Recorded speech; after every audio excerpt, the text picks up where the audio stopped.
Hi everyone, welcome to IT Fixer YouTube channel. Today my computer suddenly stopped showing Wi-Fi networks.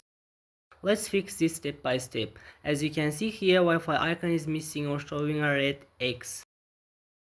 First, open the device manager, then go to network adapters. Here you will see your wireless adapter.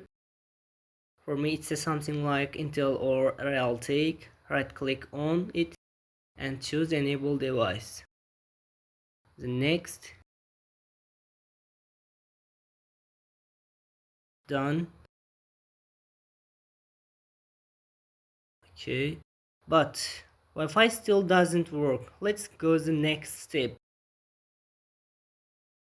Press Windows plus R on your keyboard and type services.msc,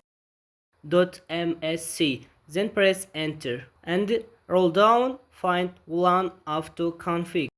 Double click on it. Now set the startup type to automatic, then click start and hit OK. Start and OK. Great. Now let's check the Wi-Fi icon again. And there we go. The Wi-Fi networks are finally showing up again. Thanks for watching. See you in the next one. If you found this video helpful, tap the like button and subscribe to IT Fixer for more tech help.